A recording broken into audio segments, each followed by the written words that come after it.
Graça e paz, amados. Estamos dando sequência a essa campanha, temos chamado assim, a Igreja em Casa. Então você vai à igreja sem sair de casa. Então, é uma possibilidade. E o nosso desejo é que você seja edificado pelo estudo que vai haver essa noite, apesar de que ele é mais sucinto. Aqui na igreja a gente faz mais extenso, quando a gente fazia com reunião presencial. E quero dizer para os irmãos que costumam vir, estou com muita saudade de vocês. É muito bom a gente reunir na quinta, estudarmos a palavra de Deus, comentarmos sobre o tema discutido. E o nosso tema a ser discutido nessa noite é Jesus, o sacerdote eficaz.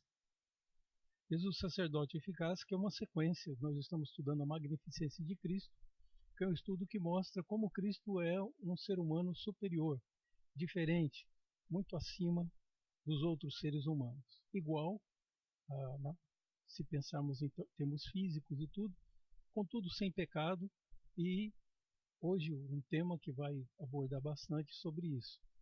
Eu sei que essa ferramenta não é ideal, o ideal para nós é estarmos reunidos como igreja, vendo o rosto uns dos outros, nos congratulando, mas para atender os pedidos das autoridades, especialmente municipais, nós estamos atendendo ao pedido. Que, ao que tudo indica, não sei se já há lei sobre isso, mas estamos atendendo, por determinação do Conselho, esse desejo de guardar a população de um contágio mais rápido, que seria se tivéssemos reuniões físicas, reuniões presenciais. Então vamos continuar pregando a palavra, continuar ainda sendo igreja, mesmo não podendo nos reunir. Vamos nos reunir no mundo virtual, né? Esse é o desejo. Então o nosso tema é esse, que é o tema Cristo, o sacerdote eficaz. Nós vamos trabalhar essa noite. Na quinta passada trabalhamos Jesus como o profeta magnífico, e agora o sacerdote eficaz. Na próxima semana trabalharemos Jesus como rei. Algumas correntes que acreditam que ele ainda não é rei, que ele vai reinar no futuro, e outros que defendem que ele é rei hoje. Então isso vai ser tema do nosso debate na próxima reunião. Então eu gostaria que lêssemos a palavra de Deus. Você pode abrir na sua Bíblia aí, a primeira carta de Paulo a Timóteo, no capítulo 2, no verso 5, diz a palavra do Senhor assim: Porquanto há um só Deus e um só mediador entre Deus e os homens, Cristo Jesus, homem, o qual a si mesmo se deu em resgate por todos, testemunho que se deve prestar em tempos oportunos. Para isso fui designado pregador e apóstolo. Afirmo a verdade e não minto. Mestre dos gentios na fé e na verdade. Com essas palavras nós iniciamos nosso estudo. Vamos orar a Deus, pedindo a iluminação dele sobre nós. Pai Santo, em nome de Jesus, te agradecemos a oportunidade de podermos cultuar ao Senhor e receber do Senhor instruções a respeito da tua palavra. Obrigado pela vida do Jorge Eduardo Lima aqui e do Marcos Zanetti, que são dois irmãos que estão nos apoiando, nos dando suporte quanto à gravação, que são instrumentos novos para muitos pastores. E te agradecemos também por tua bondade de nos dar a vida.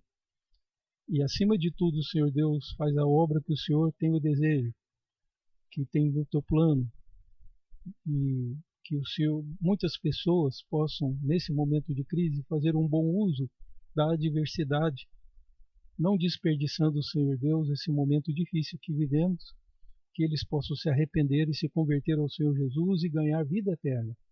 É nosso pedido.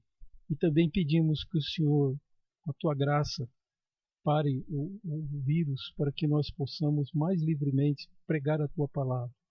É o nosso desejo sabendo que o coração do homem faz planos. E o que temos aprendido é que a resposta certa vem dos teus lábios. Nós te oramos agradecidos em nome de Jesus, pedindo a iluminação sobre nós quando meditaremos a respeito dos ensinos da tua palavra. É o que te pedimos em nome de Jesus. Amém. Amados, semana passada nós falamos sobre os profetas. Que o profeta tinha a função, tinha o ofício de falar a mensagem de Deus para o povo. Foi mencionado inclusive o caso do rei Ezequias, que mesmo sendo rei, Deus falou com ele através do profeta Isaías e disse a ele que ele morreria, que ele devia acertar as coisas porque aquela enfermidade dele era para a morte. E o profeta Isaías vai se retirando da cidade. Ainda antes de sair do centro da cidade, Deus para e diz que Ezequias havia pedido a Deus e que era para Isaías voltar e que Deus daria mais 15 anos ao rei. O profeta volta, aí demonstrando claramente que apesar de ser a maior autoridade, imediatamente aqueles a quem o povo recorria nas suas necessidades, mesmo assim o rei não tinha a palavra de Deus diretamente para ele, vinha pelo profeta. Então o canal de Deus falar com os homens sempre foram os profetas, que não eram pessoas que queriam ser profetas, mas pessoas que Deus escolhia, como aconteceu, por exemplo, com Jeremias, que retrucou com o Senhor dizendo: Senhor, eu não passo de uma criança. E Deus disse: não digas, não passo de uma criança, porque eu serei com os teus lábios. Moisés recusou-se a conduzir o povo, e nós vemos que em todas essas coisas o Senhor supriu os seus profetas e usou os seus profetas para falar às pessoas. Da mesma forma, Deus também escalou algumas pessoas para que fossem intercessores e que fossem sacerdotes. E é sobre isso que nós vamos falar. Há uma diferença entre ser mediador e ser intercessor. Mas isso nós vamos abordar mais à frente. O que nos importa agora é ver que Deus estabelece que só há um Deus. Isso é que a palavra de Deus diz. O apóstolo Paulo escreve a Timóteo dizendo: há somente um Deus. Quando os missionários, como Paulo e o próprio Timóteo, iam anunciar às pessoas, e talvez você não tenha visto na Bíblia Timóteo evangelizando, mas diz a palavra de Deus que quando Paulo estava em Corinto, nas cidades pequenas ao redor de Corinto, Timóteo pregava o evangelho, pregava Jesus, juntamente com aquele que seria mais tarde um equivalente ao prefeito da cidade, que é Erasto. Era um cidadão de Corinto que foi convertido ao evangelho, sendo uma autoridade, o que seria hoje equivalente a uma prefeitura. Ele era tesoureiro da cidade, a uma ruína. Paulo, na verdade, diz numa carta que ele era o tesoureiro, da cidade. Mas existe uma ruína em Corinto hoje que está escrito Casa de Erasto, administrador da cidade. Então que mais tarde, possivelmente, ele foi promovido e por isso tinha uma casa com o seu nome. Nas ruínas de Corinto é possível observar isso. Erasto evangelizava junto com Timóteo nos arredores. Tão entusiasmado que ele foi e tão impactado com o evangelho de Jesus. E é isso que eu espero que aconteça com todos nós. Mas aqui é uma excelente notícia para nós, que há somente um Deus. Não adianta inventarmos deuses. Você pode procurar em Gênesis, antes do dilúvio, não existia idolatria nem culto a outros deuses. O que Deus estava reprovando no homem é que o homem estava sendo violento. E violento, é claro, com o seu irmão. Mas não há nenhum registro de cultos e de heresias, porque era muito recente o afastamento de Adão de Deus e todos sabiam que havia somente um Deus. Somente depois que saem da arca, que os filhos de Ham, que eram um dos filhos de Noé, vão se afastando do Senhor e criando deuses, isso passa a ser copiado também pelos descendentes de Sem e Jafé, e daí Deus levanta Abraão para que houvesse o retorno ao culto do verdadeiro Deus. Porque o nosso Deus não é um Deus projetado pelo homem, é um Deus que se revelou a nós. Assim como ele revelou ao povo através da lei, ele revelou a Abraão, conversando com Abraão, chamando Abraão, e Jacó da mesma forma, assim também o nosso Deus se revela a nós nas Escrituras. Mas ele nunca deixou o seu povo ser uma revelação de si mesmo. Então hoje temos uma revelação do Senhor. E daí nessa revelação, uma das coisas importantes é saber que ele enviou o seu Filho Jesus para nos salvar, como Paulo escreveu, e disse, para isso eu fui instituído como pregador. A missão de Paulo aqui na terra, que ele abraçou, a missão da sua vida foi: sou o responsável pela pregação e ser mestre e ensinar aos gentios. Então essa era a tarefa dele, anunciar às pessoas, coisa que os profetas também fizeram. Porém, aqui o texto diz que Jesus é nosso mediador. Essa é uma boa notícia que temos que espalhar para as pessoas. Que Deus está irado conosco, essa é a primeira notícia, a lição número 1. Que os nossos pecados fazem barreiras e as nossas orações não chegam a Deus. Mais do que isso, nossos pecados aborrecem o Senhor e a desobediência que toda a raça humana tem sistemática contra o Senhor e a revolta vai gerar um conflito muito grande no dia do juízo, que Deus vai vir restaurar todas as coisas e essas pessoas não participarão do mundo restaurado. Essa que é a verdade bíblica. Não participarão do mundo restaurado aqueles que não tiverem uma palavra a Deus, não tiverem a mediação de Jesus. É por isso que nós colocamos aqui esse texto que fala de Jesus como mediador, que vai ficar exemplificado na história que eu vou contar no final. Mas o sacerdote, ele fazia o sacrifício. E por isso que o Antigo Testamento, o sacrifício era assim: havia necessidade de derramamento de um sangue inocente, de um sangue puro, para que os homens tivessem a sua culpa lavada. Sem derramamento de sangue não há remissão de pecados, não há compra de pecados. Esse era o preço para se comprar o perdão, sacrificar um animalzinho inocente. E assim, imaginem quantos animais foram sacrificados, por quantas gerações, e haviam sacrifícios quase que diários em Israel, e um sacrifício pelo povo que era feito no início e no final do ano anterior e no início do ano novo. Então, era o dia do perdão. E assim o povo trabalhava sempre com a ideia de que um cordeiro morria pelos pecados do povo. Até que Jesus veio, e aí houve uma palavra de Deus, pela boca do profeta João Batista: este é o Cordeiro de Deus que tira o pecado do mundo. Quem pode fazer o sacrifício? Só o sacerdote. Você vê lá no livro de Deuteronômio, de Números, você vai ver isso com abundância, que somente aos sacerdotes era permitido fazer sacrifícios pelo pecado. É importante saber disso porque esses eram os sacerdotes da linha de Arão. Isso vai te ajudar a ler a Epístola aos Hebreus, que é uma epístola fabulosa, extraordinária, mas que às vezes as pessoas não entendem o que está sendo dito ali, por não conhecer o contexto da luta que o escritor aos Hebreus está tentando dar alimento e força para o povo de Deus, que era perseguido especialmente pelas autoridades judaicas ou hebreias. Daí é que nós vemos o fato de Jesus ser colocado como sumo sacerdote segundo outra ordem, a ordem de Melquisedeque. Porque o argumento do escritor aos Hebreus é que Abraão deu dízimo a Melquisedeque. E aí o argumento dele, do escritor aos Hebreus, para mostrar que Jesus era superior, é que Melquisedeque recebeu o dízimo, portanto ele era superior a Arão. Essa é a tese do livro de Hebreus. Então observa bem, que interessante. E ele disse: Arão, na pessoa de Abraão, porque ele não tinha nascido ainda, na pessoa de Abraão deu dízimo a Melquisedeque. Então Arão é inferior a Melquisedeque, que é um personagem misterioso, é apresentado como rei de Salém. Salém mais tarde ganha o nome de Jerusalém, que é a cidade de Deus. Mas esse rei de Salém, chamado Melquisedeque, que no hebraico é Melchi-Sedec, Melchi, meu rei, Sedec, justiça. Meu rei é justiça. O próprio escritor aos Hebreus traduz esse nome para o grego quando ele escreve sobre Melquisedeque. E ele diz: então Melquisedeque é superior a Arão.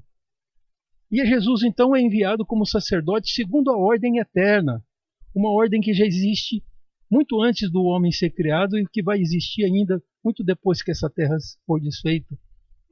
Jesus é sacerdote segundo a ordem de Melquisedeque, enquanto que Arão é o pai de todos os sacerdotes. Os 3 filhos de Arão, cada um cuidava de um ministério no templo. Tinha um para enrolar as coisas na lona, os mastros e tudo das tendas para carregar. As coisas santas não podiam ser levadas pelo homem comum. O homem comum podia morrer com isso. Então, um dos filhos de Arão e seus descendentes, os netos de Arão e tal, carregavam. Era a família responsável para carregar. Outro filho, outra linha de Arão, cuidava de preparar para o sacrifício. E ainda havia outra linha que prestava o sacrifício. Então nós temos isso distribuído na família de Arão, e que o livro de Hebreus diz que Jesus é um sacerdote superior. E essa é a ideia, de que o hebreu não poderia se sentir, o hebreu cristão, se sentir inferiorizado simplesmente porque zombavam de Jesus, perseguiam a igreja de Deus em Israel, e daí o povo sentir que devia deixar Jesus para não ter conflitos familiares. A resposta da carta aos Hebreus, ele falou: não, se vocês fizerem isso, vocês estão vendendo o título de primogenitura, como fez Isaú. Vocês estão vendendo, em troca do seu perdão diante do povo e tal, estão arrumando um problema muito sério com Deus. Então vocês têm que lembrar que vocês são ministros para ensinar ao povo que o povo tem agora um sumo sacerdote superior, bem superior à ordem dos descendentes de Arão, dos levitas, certo? Então essa que é a ideia que Hebreus nos apresenta e que nós entendemos faz parte, a mediação passou a fazer parte também do ministério de Jesus. Jesus começa como sacrifício. Então, diante de Deus não adianta argumento, não adianta eu dizer: olha, fulano errou porque ele nasceu pobre e ele precisou roubar. Não adianta, com Deus não adianta esse argumento. A lei diz que não pode fazer, nós devemos, com o custo do nosso próprio sangue, da nossa própria vida, não transgredir os mandamentos de Deus. E se transgredirmos, porque somos falíveis, somos descendentes de Adão, é exatamente para isso que existe o sacrifício. Para que um sangue derramado, o animal morto salvaria a sua vida. O animal foi morto no seu lugar. E quem ministra isso é o sacerdote. E aí temos um sacerdote superior e bem melhor do que tinham os hebreus, que eram os levitas. Nós temos um outro sacerdote. Então, haviam vários sacerdotes. Porém, o sacerdócio que Deus aceita é aquele que vem da ordem de Melquisedeque, que é um sacerdócio celestial e eterno. Por outro lado, temos também o ofício da mediação.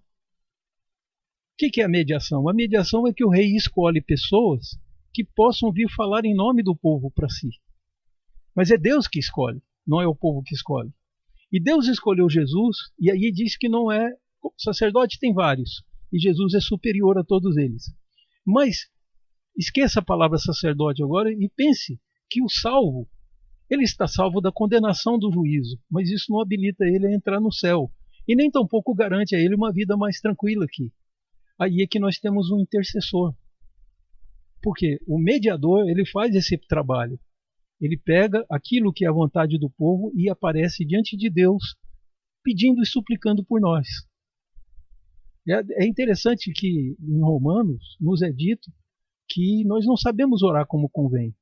E Paulo está falando de 3 gemidos, que toda a natureza está gemendo a um só tempo, porque ela está cativa e espera a redenção do povo de Deus. Toda a criação, ele usa a palavra quitíceis, que quer dizer criação. Toda a criação está gemendo a um só tempo, esperando que a igreja se manifeste, porque ela vai ser resgatada junto com a igreja. Toda a criação. Aí ele diz que também nós, que temos as primícias, gememos também, porque não estamos felizes com a situação de catástrofe do mundo, das injustiças aqui, estamos atormentados pela vida que havia aqui. Um paralelo é feito por Pedro quando diz que Ló era atormentado pela vida libertina que aqueles ímpios viviam em Sodoma e Gomorra. Ele era atormentado. Assim também nós estamos atormentados. Ninguém pode se sentir feliz nesse mundo, em que há tanta desigualdade, em que crianças, velhos, são tratados com tanto desprezo e que tem gente morrendo de fome e outros jogando comida fora. Esse mundo é um mundo extremamente ruim e injusto. Nós, homens, não sabemos administrar a terra que Deus nos deu. Mas aí, por ir para administrar, vai vir o rei. Nós vamos falar semana que vem do rei. Hoje nos é importante falar do sumo sacerdote, que é aquele que intercede diante de Deus com os sacrifícios, mas também que leva os nossos pedidos. A Bíblia tem vários textos que dizem que Jesus intercede por nós. E eu falava dos gemidos, faltou falar do terceiro gemido, que é o gemido do Espírito Santo. Porque as nossas orações, elas são inadequadas. Elas podem provocar a ira do rei muito mais do que o amor e a compaixão dele. Então Deus enviou o Espírito Santo, porque o Espírito Santo é tipo um tradutor. Ele é um diplomata. Enquanto você ora aqui uma oração, Senhor, obrigado por essa comida, o Espírito Santo está intercedendo por você com gemidos inexprimíveis. Porque nenhum de nós sabe orar como convém. Como dizia o nosso grande mestre João Calvino, na minha oração mais sincera existe uma ponta de pecado. Então, admitindo que até as coisas mais puras que fazemos são impuras e contaminadas. Daí eu preciso de alguém que nunca se contaminou para interceder por mim. Por isso que Deus ressuscita Jesus. Ele faz o sacrifício como sacerdote. Ele é o próprio cordeiro sacrificado. E depois Deus o ressuscita no terceiro dia e o leva para os céus depois de alguns dias, para que ele esteja à direita de Deus intercedendo por nós. Então vivemos hoje uma outra fase. E é isso que Paulo nos anuncia, dizendo que ele foi feito pregador para isso. Para que o mundo soubesse que agora tem um mediador, que há somente um Deus. O Deus de Abraão, o Deus de Isaac, Deus de Jacó, é o único Deus que existe. E que nós temos também um só mediador. Não adianta eu fazer sacrifícios, fazer ofertas, fazer boas obras, fazer caridade, nada disso Deus recebe. Deus só recebe e recompensa as minhas boas obras quando eu tenho Cristo Jesus e eu creio nele como único mediador. É exatamente essa palavra que ele traz. Um só mediador, há somente um Deus e um só mediador. Então, sacerdotes existiram muitos, mas mediador, somente Jesus. Ele é o único mediador.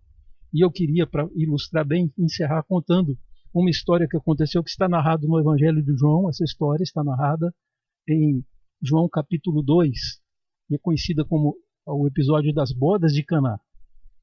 E eu gostaria que você pensasse comigo a respeito do que ocorre no conteúdo dessa, porque há ali uma demonstração de que Jesus é o nosso mediador. A Bíblia está repleta de passagens sobre isso, mas ali naquele lugar, a autoridade de Jesus acaba sendo questionada e ele repreende severamente quem ameaça com essa possibilidade. Vejam só, o que acontece? Jesus está numa festa de casamento. Maria, eu creio, era amiga das pessoas que estavam lá e convidou Jesus e seus discípulos. Eles estavam presentes, só que o vinho acabou. Talvez tivessem mais convidados do que eles tinham se preparado. Então acabou o vinho. Isso era motivo de desespero, porque ainda não havia, a festa não havia progredido. Não é como nós fazíamos, que era uma noite. As festas de casamento às vezes duravam dias. E se acabou o vinho no começo, como é que eles iam? E era uma vergonha para a família. Talvez família de poucas posses comprou o número exato de vinho e ele se esgotou mais cedo do que eles imaginaram. Houve o erro de cálculo. E dali então Maria comparece diante de Jesus e faz um pedido para Jesus. Diz: Senhor, o vinho acabou. Comunicou Jesus que o vinho havia acabado. Maria fez errado.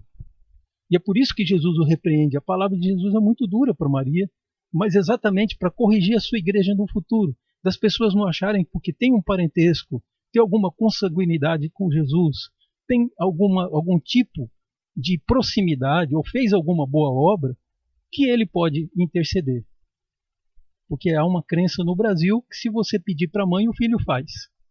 E esse texto mostra que não. Porque Jesus faz a seguinte pergunta para Maria: mulher, o que há entre mim e ti? Que tenho eu contigo, seria na versão de Almeida, e literalmente, o que entre mim e ti, seria literalmente o que Jesus disse. E se Maria lança a sua autoridade, dizendo: eu sou sua mãe? E Jesus lhe responderia: eu sou o seu Senhor, eu sou o seu Criador. Então Maria, na hora, entendeu que ela havia errado. E aí, Maria, então, vai para as pessoas que eram responsáveis pelo vinho e diz: façam tudo quanto ele vos disser. Esse é o papel da igreja. A igreja não está aqui para interferir na relação de Deus com os homens, mas para aproximar os homens de Deus. E aí o nosso mediador, então, faz esse papel. Certamente com o seu poder, ele manda os homens encherem as águas, as talhas de água, e quando eles levantam as talhas, que eles descem as talhas para os convidados, estava cheia de vinho. E aí então nós entendemos que a palavra de Jesus foi fundamental. A ação de Jesus, ele é nosso mediador. Não há outro. Não adianta você pensar em um outro mediador. Ah, é mãe de Jesus, é isso, é aquilo, é Pedro. Estava próximo de Jesus. Isso não tem interferência. Ele quer uma relação pessoal com você. Ore a Deus em nome de Jesus. Isso vai fazer toda a diferença, porque ele já te deu, Deus já te deu um mediador. Não procure outro. Qualquer outro mediador que você inventar não será suficiente. O mediador nosso é aquele que morreu pelos nossos pecados, como disse Paulo, para a nossa remissão, se entregou sua própria vida. E aí nós fomos feitos pregadores para anunciar às pessoas que procurem Jesus pessoalmente. Não via fulano, via ciclano. Pessoalmente. Não só porque terão a vida eterna se confiarem em Jesus e aprenderem dele, mas também porque aqui na terra terão uma vida sem desespero. Eu imagino aqueles que não creem em Deus, como é que estão desesperados no meio de toda essa crise, esperando que o homem invente uma solução. Mas toda solução virá da mão de Deus. E o apóstolo Tiago escreve, esse Tiago é o irmão de Jesus, filho de Maria, ele escreve o seguinte: vocês lutam, guerreiam e não tem nada. E não tem nada porque não pedem. Ou seja, nós não precisávamos estar lutando, matando pessoas. A gente não precisava estar assaltando. Bastava pedir. Se vocês não pedem, e quando pedem, os que pedem, pedem mal. Para esbanjar nos seus próprios prazeres. Então, o que Tiago está ensinando é que devemos pedir sim. Porque agora temos um mediador. O texto nos diz: Cristo Jesus, homem. Significa que é um homem que está acima dos anjos. Os anjos foram sempre superiores a nós. Quando Jesus desceu e ressuscitou e foi à direita do Pai, agora nós temos alguém junto do grande Deus Todo-Poderoso. E ele comanda, inclusive, os próprios anjos, que Jesus disse: toda autoridade me foi dada no céu e na terra. Então, quem intercede por você tem autoridade. Ele não somente foi aquele crucificado, massacrado, mas ele vai ser o juiz que vai vir julgar. E como disse um escritor que eu li, eu achei interessante, falou que Jesus faz essa obra extraordinária. Que o Deus, que era o meu inimigo, e que me considerava inimigo e que ia me destruir, o grande juiz, se transforma em pai. Foi isso que Cristo fez na cruz. Você é recebido não como súdito do reino, não simplesmente alguém que vai se dobrar diante de Deus e beijar os seus pés para poder usufruir da cidade santa. O que a Bíblia diz é que você vai ser recebido diante de Deus como filho e herdeiro junto com Cristo. Então veja que grande obra Cristo conquistou por nós. E é isso que eu te chamo para que você viva. Usufruindo do mediador que temos um homem que está acima dos anjos, comandando até os anjos, a quem os demônios tremem diante dele, que é o Senhor Jesus. Usufrua disso, dessa boa notícia. Leia a Bíblia, procure nela essas palavras, leia especialmente os evangelhos e você vai ver que pessoa extraordinária foi Jesus e como que ele é bom ainda hoje porque ele está vivo. Vivo e te chamando através da sua igreja, da qual eu faço parte. Então, eu tenho um encontro marcado com você na próxima quinta-feira para nós estudarmos Jesus como Rei. Mas por hora é importante entender que todos precisamos de um sacerdote, alguém que interceda por Criador em nosso respeito, e Deus providenciou o melhor de todos. Jesus é o nosso intercessor, o nosso mediador. Que Deus te abençoe e que você tenha uma excelente noite. Você poderá ver, se quiser ver de novo, esse mesmo estudo vai ser passado no YouTube, né? Vai ser colocado, levantado ao YouTube para que você possa ver quando quiser, ou para recomendar para alguém, né? Então vamos fazer isso a partir de hoje. Deus te abençoe e tenha um dia maravilhoso, um restante de noite maravilhosa e um dia maravilhoso amanhã. Deus te abençoe.